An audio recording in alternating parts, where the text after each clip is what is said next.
નમસ્તે વિદ્યાર્થી મિત્રો, ધોરણ 12 ગણિત પ્રકરણ 10 સદિશ બીજગણિત ભાગ નંબર 7. આગળના વિડીયોમાં આપણે સ્વાધ્યાય 10.2 નો અભ્યાસ કર્યો છે.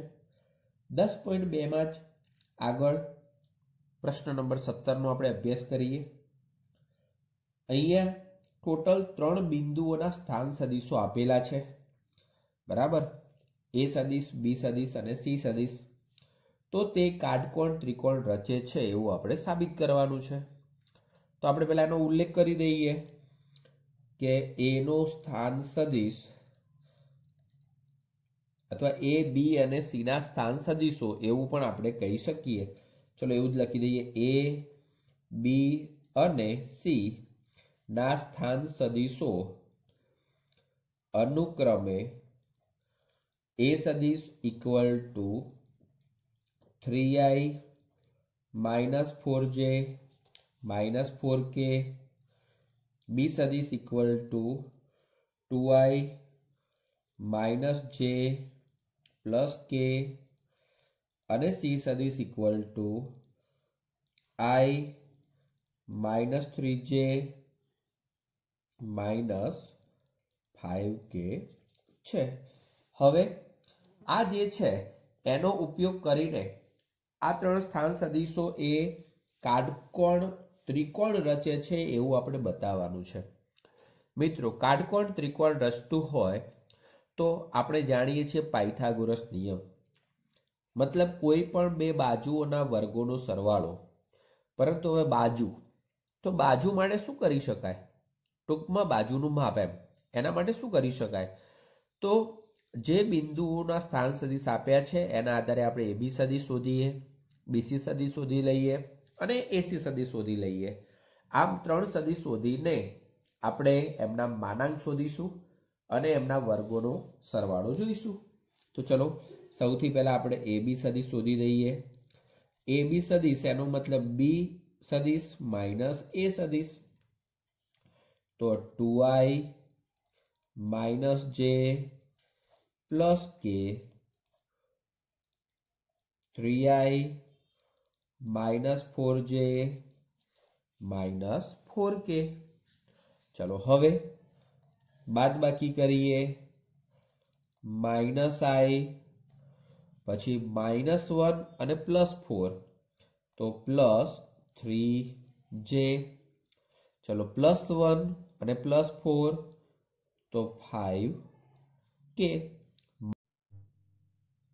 તો આ પ્રમાણે આપણને આ રીતનું પદ મળ્યું એબી સદિશ તરીકે. ચાલો હવે આપણે મોડ એબી સદિશ શોધી દઈએ. તો મોડ એબી સદિશ, તો મોડ એબી સદિશ તરીકે આપણને શું મળશે? √-1 નો સ્ક્વેર +3 નો સ્ક્વેર +5 નો સ્ક્વેર. એનો મતલબ કે √1 + 9 + 25 √35. મિત્રો, આપણે ખરેખર જરૂર છે મોડ એબી સદિશના સ્ક્વેરની, તો આપણે રૂટ નહીં લખીએ તો પણ ચાલી શકશે.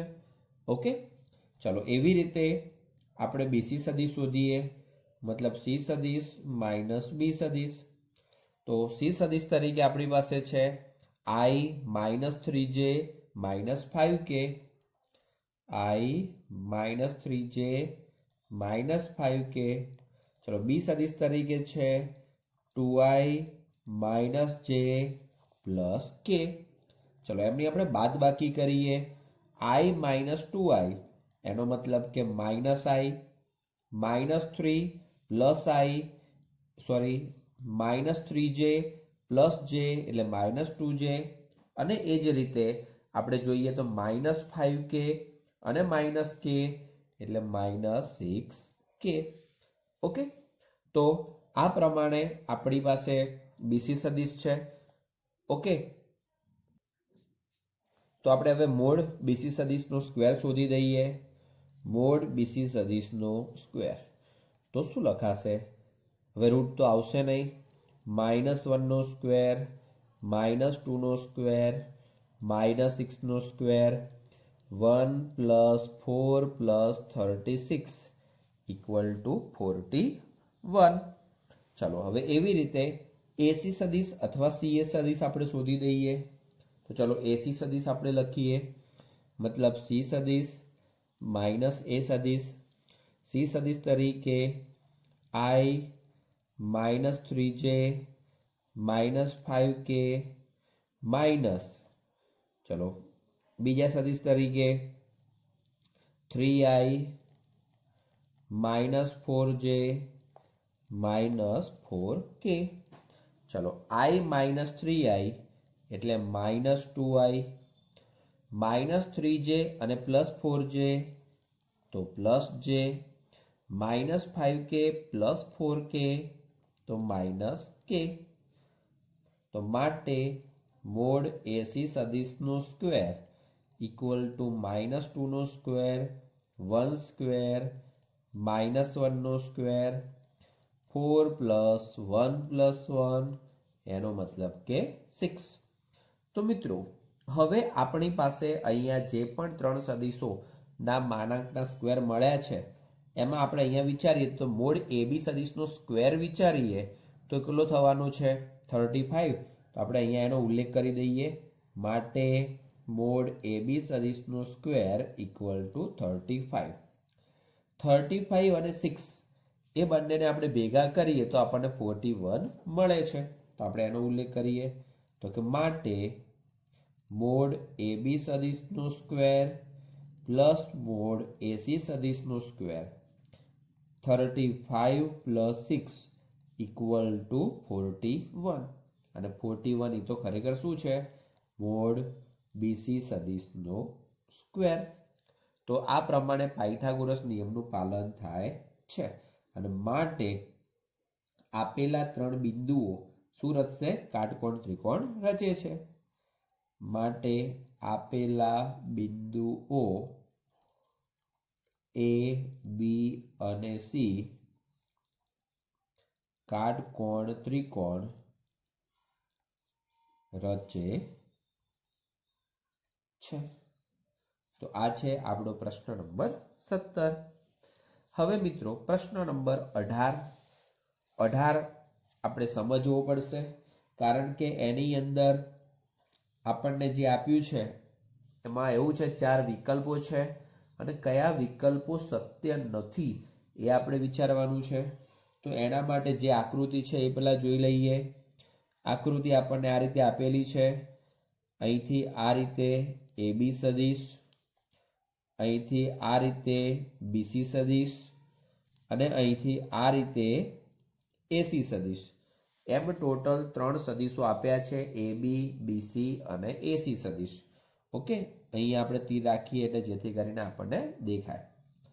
હવે આપણે જુદા જુદા વિકલ્પોનો વિચાર કરીએ। પહેલો વિકલ્પ છે કે AB સદિશ વત્તા BC સદિશ વત્તા CA સદિશ ઇક્વલ ટુ 0 સદિશ। તો જુઓ મિત્રો ત્રિકોણ માટે સરવાળાનો નિયમ તમને ખબર છે। બીજું બે સદિશના પરિણામી સદિશ તરીકે ત્રીજો સદિશ પણ મળી શકે છે। ઓકે તો એ બંનેનો આપણે ઉપયોગ કરીને અહીંયા જવાબો વિચારવાના છે। AB સદિશ પ્લસ BC સદિશ એટલે અહીંયા પહોંચ્યા અને હવે CA સદિશ એટલે અહીંથી આ દિશામાં તો એ જગ્યાએ પાછા આવીશું। એનો મતલબ કે A થી શરૂ કરીને એ જગ્યાએ પાછા આવીએ છીએ તો ખરેખર જવાબ તો શું થવાનો શૂન્ય સદિશ જ થવાનો છે। એનો મતલબ કે પહેલું તો સાચું છે બરાબર। બીજો વિકલ્પ વિચારીએ AB સદિશ પ્લસ BC સદિશ માઇનસ AC સદિશ ઇક્વલ ટુ 0 સદિશ। મિત્રો અહીંયા CA સદિશ છે એને તમે ઉલટાઈ દેશો તો એક સ્વાભાવિક છે માઇનસ AC સદિશ જ મળવાનું છે मतलब આનું આ જ અહીંયા લખેલું છે તો આ પણ શું થશે સત્ય થશે। C વિકલ્પ વિચારીએ AB સદિશ प्लस BC सदिश माइनस CA सदिश इक्वल टू 0 सदिश। तो जुओ मित्रों ए सत्य है मतलब ए आ आकृति माटे पॉसिबल है बराबर। तो हवे एमां शुं कर्युं छे आ प्लस नी जग्याए खाली माइनस कर दीधुं छे। तो जो ए साचुं होय तो आ केवुं होय खोटुं ज होय कारण के AB सदिश प्लस BC सदिश अने माइनस CA सदिश जो मित्रों प्लस CA सदिश लगता होत तो 0 सदिश थाय માઇનસ એ સદિશમાં શૂન્ય સદિશ થઈ શકે નહીં. તો કે આ જે છે એ સત્ય નથી. અને એવી રીતે ડી વિચારીએ, AB સદિશ માઇનસ CB સદિશ પ્લસ CA સદિશ ઇક્વલ ટુ શૂન્ય સદિશ. તો જે પહેલું છે એના આધારે જ આ લખેલું છે. જુઓ AB સદિશ એના એ BC ને ઉલટાઈ દીધા છે એટલે માઇનસ CB અને અહીંયા CA સદિશ ઇક્વલ ટુ શૂન્ય સદિશ. ઓકે, તો A, B અને D આ ત્રણ વિકલ્પો સત્ય છે, ખાલી C વિકલ્પ સત્ય નથી, એટલે આપણા જવાબ તરીકે અહીંયા C આવશે.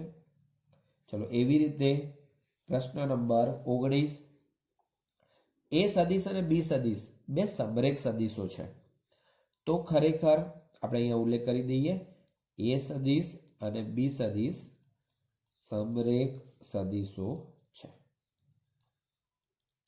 ઓકે, તો હવે કયા વિકલ્પો અસત્ય છે? તો પહેલો વિકલ્પ એ છે કે કોઈક અદિશ લેમ્બડા માટે B સદિશ ઇક્વલ ટુ લેમ્બડા A સદિશ. યાદ કરજો મિત્રો, સમરેખ માટે તો આપણે આ રીતે હંમેશા લખીએ છીએ. મિત્રો અહીંયા B સદિશ ઇક્વલ ટુ લેમ્બડા A સદિશ પણ હોઈ શકે અથવા A સદિશ ઇક્વલ ટુ લેમ્બડા B સદિશ પણ હોઈ શકે. કોઈ પણ A અને B સદિશનું સ્થાન ગમે ત્યાં હોય, હંમેશા એ સત્ય રહેશે. ચલો બીજું છે A સદિશ equal two plus or minus B સદિશ. મિત્રો હવે સમરેખ હોય એનો મતલબ એવો જરૂર નથી કે કોઈ એક સદિશ એ બીજા સદિશ સાથે પ્લસ ઓર માઇનસ ની રીતે થઈ શકે. ઓકે, એની અંદર ઉપર જોયું પ્રમાણે કોઈ પણ સંખ્યા ગુણાયેલી હોઈ શકે, પ્લસ પણ હોઈ શકે, માઇનસ, પણ એવું જરૂર નથી કે +1 કે -1 જ હોય. બરાબર, કોઈ પણ સંખ્યા ગુણાયેલી હોઈ શકે. ઓકે, તો મિત્રો અહીંયા પદ આપેલું છે એ આપણે જોઈએ તો આવું સ્વરૂપ હોય ત્યારે એ હંમેશા સમરેખ તો થવાનું જ છે. બરાબર છે, તો સમરેખ માટે એક આ પણ સાચું છે.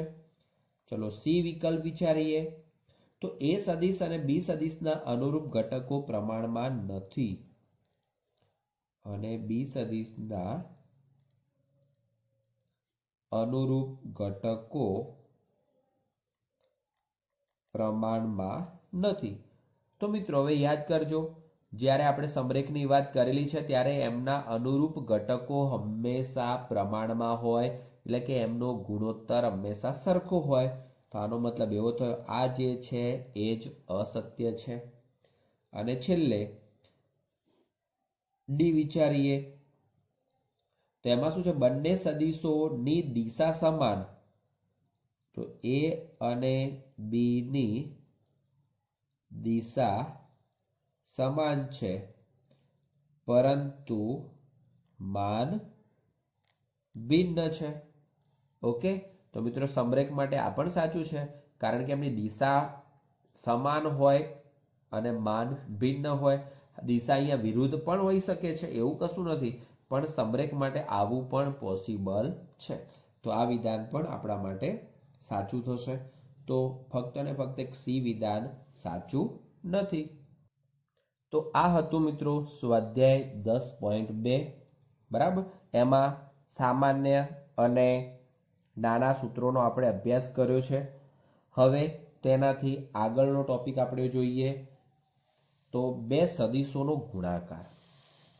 હવે મિત્રો બે સદિશોનો ગુણાકાર, આપણે સાદી સંખ્યાઓના ગુણાકારને તો સમજેલા છીએ, બરાબર, પણ હવે સદિશોનો ગુણાકાર કેવી રીતે થાય અથવા કેટલા પ્રમાણે શક્ય છે? તો મિત્રો અહીંયા બે સદિશોનો ગુણાકાર ટોટલ બે પ્રકારે શક્ય છે. બે પ્રકારમાં એક પ્રકાર છે સદિશનું અંતઃગુણન અને બીજું છે સદિશનું બહિર્ગુણન. બરાબર, તમે ફિઝિક્સની અંદર પણ અભ્યાસ કરેલો હશે. ઓકે, તો આપણે એનો ખાલી અહીંયા ઉલ્લેખ કરી દઈએ. એક સદિશનું અંતઃગુણન, અહીંયા લખી દઉં છું ડોટ ગુણાકાર. અને બીજા નંબરમાં છે સદિશનું બહિર્ગુણન એટલે કે ક્રોસ ગુણાકાર. ઓકે, એક ડોટ ગુણાકાર છે અને એક છે ક્રોસ ગુણાકાર. હવે મિત્રો ડોટ અને ક્રોસ ગુણાકાર, અંતઃગુણન અને બહિર્ગુણન, તો તમે ફિઝિક્સમાં શીખ્યા છો એ પ્રમાણે અંતઃગુણન નો જવાબ હંમેશા અદિશ આવે, મતલબ કોઈક સંખ્યા સ્વરૂપે, અને બહિર્ગુણનનો જવાબ હંમેશા સદિશ સ્વરૂપે આવે. આટલું તમને ખાસ ધ્યાને હોવું જોઈએ. ફરીથી, અંતઃગુણન એટલે કે ડોટ ગુણાકારનો જવાબ હંમેશા અદિશ સ્વરૂપે અને બહિર્ગુણન એનો મતલબ કે ક્રોસ ગુણાકારનો જવાબ હંમેશા સદિશ સ્વરૂપે આવે. તો હવે આપણે બે સદિશોનું અદિશ અથવા અંતઃગુણનનો અભ્યાસ કરવાનો છે. તો કે બે સદિશોનું અદિશ અથવા અંતઃગુણન. ક્લિયર? ચલો હવે મિત્રો અદિશ ગુણાકાર એટલે કે અંતઃગુણન, બીજી રીતે કહીએ તો ડોટ ગુણન, ઉપર આપણે ઉલ્લેખ કરી દીધો છે. આ ત્રણે એકનું એક જ વસ્તુ સમજાવે છે. હવે અદિશ ગુણાકાર કેવી રીતે થશે તો એનો આપણે સામાન્ય ખ્યાલ મેળવી લઈએ. તો કે બે શૂન્યેતર સદિશો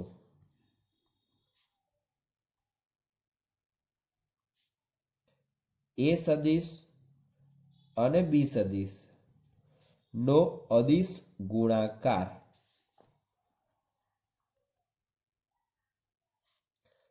એ સદિશ ડોટ બી સદિશ બરાબર મોડ એ સદિશ ઇન્ટુ મોડ બી સદિશ ઇન્ટુ કોસ થીટા દ્વારા વ્યાખ્યાયિત થાય છે. બરાબર? બે શૂન્યેતર સદિશો એ સદિશ અને બી સદિશનો અદિશ ગુણાકાર એ સદિશ ડોટ બી સદિશ ઇક્વલ ટુ બંને સદિશના માનાંકનો ગુણાકાર ઇન્ટુ કોસ થીટા દ્વારા વ્યાખ્યાયિત થાય. તો અહીંયા થીટા વધારાનો આવ્યો. તો થીટા શું છે તો કે એ સદિશ અને બી સદિશ વચ્ચેનો ખૂણો છે, જ્યાં થીટા એ સદિશ અને બી સદિશ વચ્ચેનો ખૂણો છે. 0 less or equal theta less or equal pi, એટલે કે થીટાનું મૂલ્ય 0 થી પાય સુધીનું ગમે તે હોઈ શકે. ઓકે, તો આપણે એક સામાન્ય આકૃતિ જોઈ લઈએ કે ધારો કે આ કોઈ એ સદિશ છે અને અહીંયા કોઈ બી સદિશ છે. તો એ સદિશ અને બી સદિશ વચ્ચેનો ખૂણો આપણે થીટા વિચારીએ તો એના માટે ડોટ ગુણાકાર તરીકે આ વસ્તુ પોસિબલ છે. તો એક તો આ તો થઈ કેવી રીતે વ્યાખ્યાયિત કરી શકાય એ વસ્તુનું, પણ ખરેખર ત્રિપરિમાણમાં આપણે એમનો ડોટ ગુણાકાર કેવી રીતે આપણે લખવાના છીએ એનો આપણે સાથે ઉલ્લેખ કરી દઈએ કે જો એ સદિશ equal to a1 i caret plus a2 j caret plus a3 k caret અને બી સદિશ equal to b1 i caret plus b2 j caret plus b3 k caret હોય તો એ સદિશ ડોટ બી સદિશ. મિત્રો હવે આપણો ડોટ ગુણાકાર ખરેખર કેવી રીતે વ્યાખ્યાયિત થાય છે ઉપર તો આપણે એક સૂત્ર જોયું છે. મિત્રો એ સૂત્ર દ્વારા આપણે એ સદિશ અને બી સદિશ વચ્ચેનો ખૂણો મેળવી શકીએ છીએ જ્યારે બીજા પદો આપેલા હોય ત્યારે, અથવા ખૂણો અને માન આપેલા હોય ત્યારે એ સદિશ ડોટ બી સદિશ કેટલા થાય છે આપણે એ પણ મેળવી શકીએ છીએ. તો અહીંયા એ સદિશ ડોટ બી સદિશ એટલે ખરેખર ડાયરેક્ટ જ્યારે એકલા સદિશો આપેલા હોય તો આપણે કેવી રીતે મેળવી શકીએ? ટૂંકમાં થીટા ન આપેલો હોય અને બંને સદિશો આપેલા હોય ત્યારે. તો બંનેના એક્સ અક્ષની દિશાના ઘટકોનો ગુણાકાર, એનો મતલબ કે a1 ઇન્ટુ b1, કારણ કે મિત્રો a1 અને b1 તો અદિશ ઘટકો છે તો એમનો સાદો ગુણાકાર થશે. ચલો એવી રીતે y અક્ષની દિશાના ઘટકોનો ગુણાકાર, એનો મતલબ કે a2 ઇન્ટુ b2, અને z અક્ષની દિશાના ઘટકોનો ગુણાકાર એટલે કે a3 ઇન્ટુ b3. તો ગુણાકાર કરીને એમનો આપણે શું કરવાનું છે? સરવાળો. તો આ જે આપણે લખ્યું છે એ ખરેખર શું છે? a સદિશ અને b સદિશનો ડોટ ગુણાકાર છે. ઓકે, તો મિત્રો જ્યારે બીજું કંઈ ન આપેલું હોય, બે સદિશો ડાયરેક્ટ જ આપેલા હોય, ત્યારે એમનો ડોટ ગુણાકાર આપણે આ પ્રમાણે હંમેશા મેળવીશું. હવે આપણે આમનો ઉપયોગ કરીને જુદા જુદા અવલોકનો જોવાના છે. તો એ અવલોકનો જોઈએ. તો કે જુદા જુદા અવલોકનો ડોટ ગુણાકાર આધારિત. એમાં પહેલું અવલોકન છે કે મિત્રો આપણે અહીંયા વ્યાખ્યામાં જ આગળ લખ્યું હતું કે ડોટ ગુણાકાર છે એ અદિશ ગુણન છે. બરાબર. તો પહેલું જ છે a સદિશ ડોટ b સદિશ એક વાસ્તવિક સંખ્યા છે. કારણ કે અહીંયા a1 a2 a3 b1 b2 b3 આ બધા ઘટકો કેવા છે? અદિશ છે. અદિશોનો અદિશ સાથેનો ગુણાકાર પણ અદિશ મળવાનો છે, સરવાળો પણ અદિશ જ થવાનો છે, એટલે કે એક વાસ્તવિક સંખ્યા સ્વરૂપે મળશે.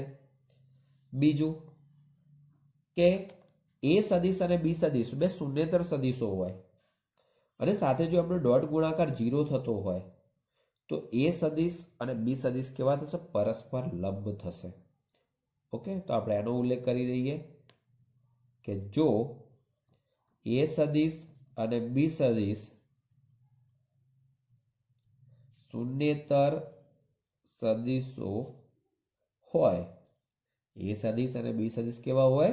શૂન્યેતર સદિશો હોય, તો જો a સદિશ ડોટ b સદિશ ઇક્વલ ટુ 0, એમનો ડોટ ગુણાકાર 0, ડબલ ઇમ્પ્લાઇઝ a સદિશ લંબ b સદિશ. મિત્રો યાદ રાખજો, જ્યારે બે સદિશનો ડોટ ગુણાકાર 0 થાય ત્યારે એ બંને સદિશો એકબીજાને પરસ્પર લંબ થશે. ક્લિયર? ચલો હવે એના પછી ત્રીજું છે. ત્રીજામાં આપણે ડોટ ગુણાકારનું જે સૂત્ર છે એનો ઉપયોગ કરવો છે કે જો થીટા બરાબર 0 તો cos 0 નું મૂલ્ય 1 થઈ જશે. બરાબર. તો આપણે અહીંયા શું લખી શકીએ? તો a સદિશ ડોટ b સદિશ બરાબર મોડ a સદિશ ઇન્ટુ મોડ b સદિશ. અહીંયા પણ તમારે એ યાદ રાખવાનું છે કે કઈ જગ્યાએ ડોટ ગુણાકાર છે, કઈ જગ્યાએ સાદો ગુણાકાર છે. સદિશો વચ્ચેનો ગુણાકાર હોય એ ડોટ ગુણાકાર કહેવાય, અને અદિશ વચ્ચેનો જે ગુણાકાર છે એને આપણે સાદા ગુણાકાર તરીકે ઓળખીશું.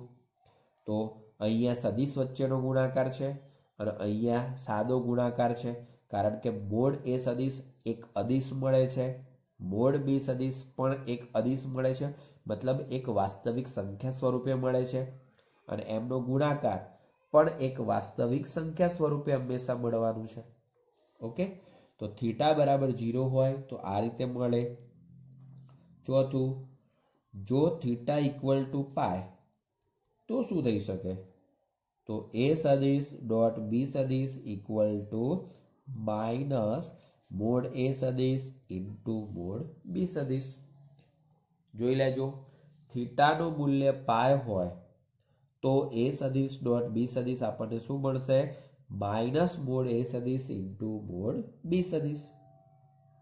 ચલો હવે એના પછી પાંચમું છે. હવે મિત્રો આપણે i કેરેટ, j કેરેટ અને k કેરેટને જાણીએ છીએ. એ x અક્ષની, y અક્ષની અને z અક્ષની દિશાના એકમ સદિશો છે. તો પોતાની સાથેનો ડોટ ગુણાકાર કરવામાં આવે તો હંમેશા શું થશે? 1. આપણે એનો પેલા ઉલ્લેખ કરી દઈએ કે i કેરેટ, j કેરેટ અને k કેરેટ એ અનુક્રમે x, y અને z અક્ષની ધન દિશાના એકમ સદિશો હોય, એક્સ વાય અને ઝેડ અક્ષની ધન દિશાના એકમ સદિશો હોય તો આઈ કેરેટ ડોટ આઈ કેરેટ બરાબર જે કેરેટ ડોટ જે કેરેટ બરાબર કે કેરેટ ડોટ કે કેરેટ ઇક્વલ ટુ 1. બરાબર, પોતાની સાથેનો ડોટ ગુણાકાર હંમેશા 1 થશે, પરંતુ પોતાનો અન્ય સાથેનો ગુણાકાર એટલે કે આઈનો જે સાથેનો ગુણાકાર, આઈનો કે સાથેનો ગુણાકાર અને જેનો પણ કે સાથેનો ગુણાકાર હંમેશા કેવો થશે? 0 થાય. એટલે કે એક્સ વાય અને ઝેડ ત્રણેય અક્ષો હંમેશા એકબીજાને લંબ હોય તો એમની દિશાના આ સદિશો પણ હંમેશા એકબીજાને લંબ થશે. લંબ હોય તો એમનો ડોટ ગુણાકાર હંમેશા 0 થાય. સાથે સાથે વાત કરીએ પ્રમાણે કે આમનો ઉપયોગ કરીને આપણે થીટા પણ શોધી શકીએ છીએ. તો કે જો બે શૂન્યેતર સદિશો એ સદિશ અને બી સદિશ વચ્ચેનો ખૂણો થીટા હોય તો cos થીટા બરાબર એ સદિશ ડોટ બી સદિશ અપોન મોડ એ સદિશ ઇન્ટુ મોડ બી સદિશ થાય. ઓકે, એટલે કે આને આધારે પણ આપણે થીટાનું મૂલ્ય મેળવી શકીએ. અને સાતમું અદિશ, અહીંયા એટલે કે ડોટ ગુણાકાર એ કેવું છે? સમક્રમી છે. તો કે અદિશ ગુણાકાર સમક્રમી છે, એટલે કે એ સદિશ ડોટ બી સદિશ બરાબર બી સદિશ ડોટ એ સદિશ. ક્લિયર? આ પ્રમાણે એ સદિશ ડોટ બી સદિશ બરાબર બી સદિશ ડોટ એ સદિશ. તો મિત્રો આ હતા એ અદિશ ગુણાકાર માટેના અવલોકનો. એમાં ખાસ આપણે આની જરૂરિયાત છે કે જ્યારે ડોટ ગુણાકાર 0 હોય ત્યારે બંને સદિશો એકબીજાને લંબ થશે અને એક આ cos થીટા વાળા સૂત્રની. ચલો હવે એના પછી બે અદિશ ગુણાકારના બે મહત્વના ગુણધર્મો, તો આપણે એનો ઉલ્લેખ કરીએ. એમાં પહેલો ગુણધર્મ છે અદિશ ગુણાકારનો સરવાળા પર વિભાજનનો ગુણધર્મ.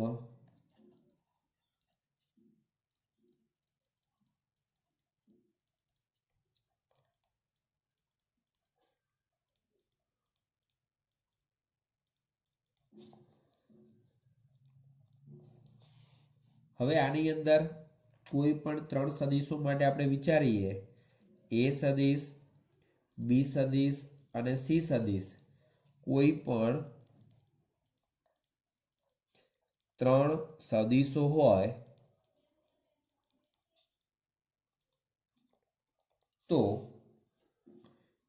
એ સદિશ ડોટ બી સદિશ પ્લસ સી સદિશ ઇક્વલ ટુ, મિત્રો આ એ સદિશ જે છે એમનો બી સાથેનો ડોટ ગુણાકાર થશે પ્લસ એનો સી સાથેનો પણ ડોટ ગુણાકાર થશે. એટલે એ સદિશ ડોટ બી સદિશ પ્લસ એ સદિશ ડોટ સી સદિશ થાય.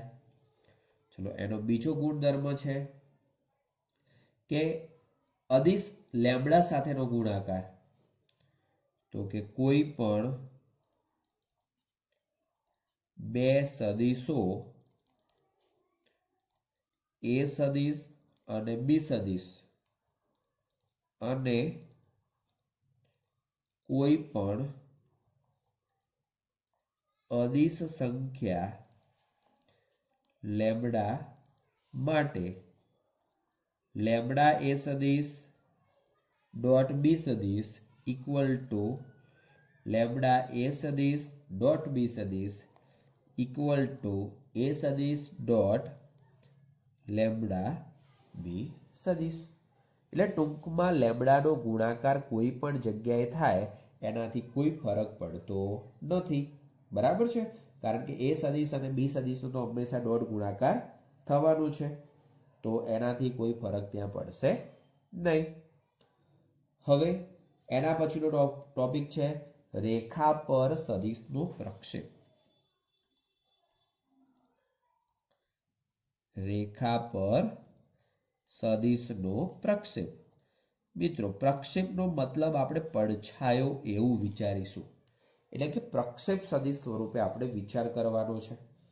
તો અહીંયા પહેલા તો આપણે 4 જુદી જુદી આકૃતિ દોરીએ અને એના આધારે એને સમજવાનો પ્રયત્ન કરીએ. ધારો કે કોઈ રેખા L છે, અહીંયા કોઈ એક AB સદિશ આપેલો છે, બિંદુ A, બિંદુ B, એને આપણે સ્મોલ a સદિશ તરીકે ઓળખીએ છીએ. તો વિચારજો, અહીંથી AB સદિશ છે એનો L ઉપર પડછાયો વિચારીએ તો એ પડછાયો ક્યાં સુધી આવશે? અહીંથી આટલા સુધી એ પડછાયો આવશે. તો આ બિંદુને આપણે C તરીકે ઓળખી લઈએ અને એ જ પડછાયાને આપણે P સદિશ તરીકે વિચારીએ. ઓકે, તો અહીંયા આ ખૂણાને આપણે થીટા તરીકે લઈએ તો થીટાનું મૂલ્ય ખરેખર કેટલું થશે? 0 less than theta less than 90. ચલો, એવી રીતે અહીંયા 0 થી 90 વચ્ચેનો ખૂણો છે, પરંતુ ખૂણો 90 થી 180 વચ્ચેનો હોય તો આ છે રેખા L. હવે AB સદિશ આપણે આ રીતે વિચારીએ છીએ. A, B એમનો ખૂણો 90 કરતા મોટો છે. એ સદિશની દિશા અહીંયા છે, તો પડછાયો સ્વાભાવિક છે કે અહીંથી આમ થશે.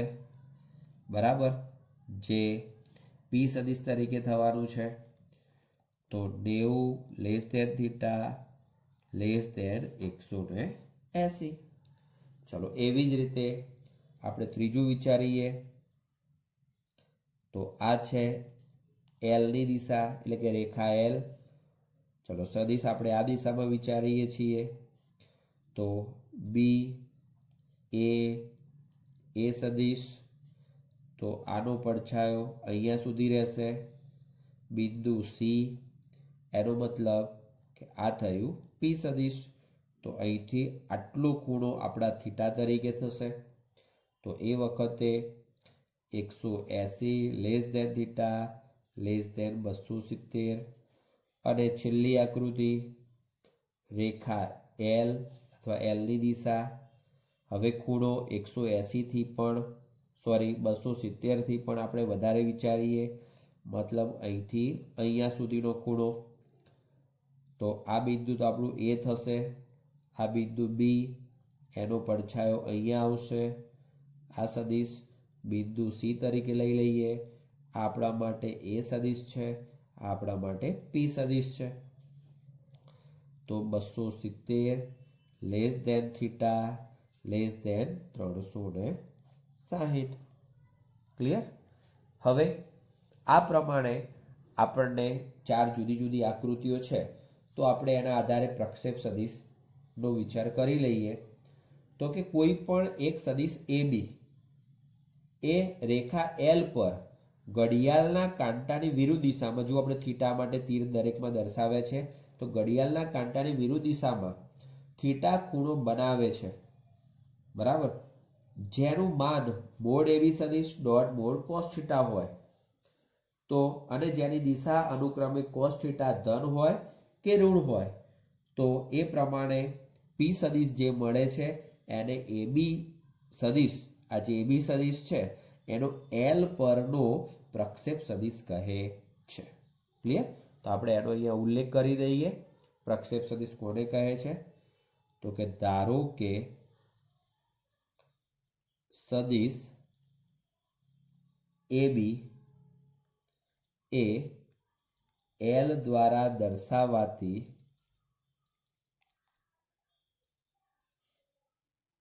એક રેખા સાથે ઘડિયાળના કાંટાની વિરુદ્ધ દિશામાં થીટા ખૂણો બનાવે છે તો એનું માન કેટલું થાય? મોડ AB સદિશ મોડ cos થીટા હોય, બરાબર। અને જેની દિશા અનુક્રમે cos થીટા ધન હોય કે ઋણ હોય તે અનુસાર L ની દિશા કે તેની વિરુદ્ધ દિશા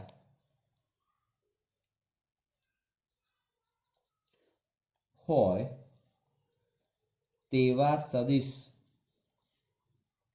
P ને AB નો L પર પ્રક્ષેપ સદિશ કહે છે, બરાબર। તો P સદિશને પ્રક્ષેપ સદિશ કહે છે અને સાથે સાથે મોડ P સદિશ ને દિશાયુક્ત રેખા L પર સદિશ AB નો પ્રક્ષેપ કહે છે। મિત્રો ઉપર પ્રક્ષેપ સદિશની વાત થઈ, અહીંયા પ્રક્ષેપની વાત થઈ। આપણે તો ફક્ત એટલું જ અહીંયા યાદ રાખવાનું છે કે કોઈ પણ સદિશ ઉપર એક બીજા સદિશનો પ્રક્ષેપ સદિશ કેટલો મળે એ આપણે અહીંયા ખાસ જોવાનું છે। તો મિત્રો એના માટે પણ અહીંયા અગત્યનું એક સૂત્ર લખી દઈએ છીએ કે A સદિશનો B સદિશ પરનો પ્રક્ષેપ A સદિશ ડોટ B કેરેટ થાય, એટલે કે A સદિશ ડોટ B સદિશ અપોન મોડ B સદિશ થાય। સમજી લેજો, અહીંયા આપણે જે વાત કરી છે એ શું બતાવે છે? પ્રક્ષેપ બતાવે છે। A સદિશનો B સદિશ પરનો પ્રક્ષેપ એ A સદિશ ડોટ B કેરેટ થશે, બરાબર। B કેરેટ એટલે B સદિશ અપોન મોડ B સદિશ થવાનું છે। તો આ પ્રમાણે આપણને પ્રક્ષેપ સદિશ મળશે। મિત્રો એના બીજા અવલોકનો આપણે નેક્સ્ટ વિડીયોમાં જોઈશું। Thank you. જય હિન્દ, જય ભારત।